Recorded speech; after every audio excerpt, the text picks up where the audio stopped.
நம் குருதேவா வாசியோகத்தில் விடாமுயற்சி என்றால் நம் ஈஸ்வரி அம்மாதான். இந்த முயற்சியையும் குருதேவா மீது இருக்கும் நம்பிக்கையும் எப்பொழுதும் கைவிடாதீர்கள் அம்மா. உங்களுக்கு எந்த டவுட் இருந்தாலும் எங்கள் குருமார்களை யாரை வேணாலும் கேளுங்கள். குருதேவா வாசியோகம் பற்றி சில வார்த்தைகள். வந்திருக்கிறது அவ்வளோ பெரிய விஷயம். மதுரையில் இப்போ தான் சித்திரை திருவிழா முடிஞ்சது. அப்படியே மீனாட்சி சொக்கர் மாதிரியே பார்க்குறேன். இப்போ இங்கே நடந்த மாலை மாற்றுறது கூட அந்த மாதிரி தான் நான் பார்க்குறேன். நம்ம வாயா சிவன் அம்மன் அப்படிலாம் சொல்கிறத காட்டிலும் இங்கே உள்ளே வந்ததே நான் கோயில் மாதிரி தான் அப்போ இருந்து ஒரு ஃபீல் கொடுத்துக்கிட்டே இருக்குது.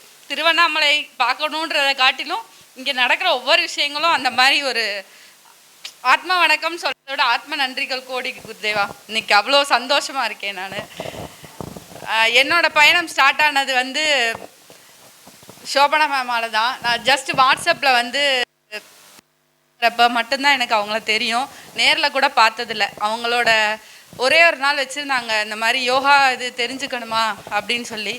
அப்போ வந்து உடனே நோ என்னன்னு கூட கேட்கல, ஓகேன்னு சொன்னேன். அந்த தருணம் தான் என்னமோ தெரில, அப்படியே அப்போ இருந்தே ஒரு யூட்டர்ன் மாறிடுச்சு. அப்புறம் குருதேவா பேசுவாங்கன்னு சொன்னாங்க.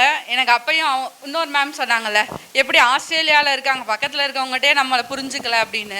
நான் நினச்சிட்டு இருந்தேன் நம்மளுக்கு தான் உலகத்தில் இருக்க பிரச்சனை இருக்குது, நிறைய கர்மாவோடு இருக்கும் அப்படின்னு சொல்லிட்டு. ஆனால் இங்கே எவ்வளோ பேர் எல்லாருமே கஷ்டப்பட்டுட்டு இருக்காங்க பணத்தால் மனத்தால். ஆனால் அது எல்லாத்துக்கும் ஒரே சொல்யூஷன், நம்ம தவத்தில் உட்கார்றது மட்டும்தான் அப்படிங்கிறத நல்லா உணர்ந்துட்டேன். அவங்க சொன்ன மாதிரி விடாமுயற்சியில் திரும்ப திரும்ப அட்லீஸ்ட் ஒரு தடவையாவது 2 நாளைக்கு ஒரு தடவையாவது பண்ணுறேன். இதை நான் இன்க்ரீஸ் பண்ணிடுவேன் மேம். நீங்கள் இன்னைக்கு கொடுத்த பேரை காப்பாற்றிடுவேன். விடாமுயற்சியை வந்து கண்டிப்பாக பண்ணிடுவேன். இப்போ பேசுகிறது கூட நான் பேசிடுவேனான்னு நினச்சேன். அப்புறம் பூர்வ மத்தியிலேருந்து ஒவ்வொரு வார்த்தையும் பேசுங்கன்னு சொன்னீங்களா, அதனால் கண்டிப்பாக பேசிட்டு. எனக்கு இங்கே இருக்க எல்லாரையும் வந்து நான் புதுசாக பார்க்குற மாதிரியே இல்லை. எனக்கு வீடியோவில் பார்த்ததோ ஒரு வித்தியாசமே இல்லை. ரொம்ப க்ளோஸாக எல்லாரோடையும் ரொம்ப அட்டாச் ஆகிட்டேன். இன்னொன்று, நான் மதுரையிலேருந்து நான் மட்டும் தான் வந்திருக்கேன்.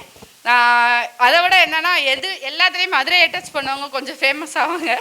நான் அங்கே நீங்கள் சொன்ன விஷயத்தை ஏன்னா நிறைய பேர் கஷ்டப்படுறாங்க. இதை கண்டிப்பாக நம்ம அங்கே செயல்படுத்தணுன்றது என்னோடய விருப்பம் குருஜி. கண்டிப்பாக பண்ணணும்.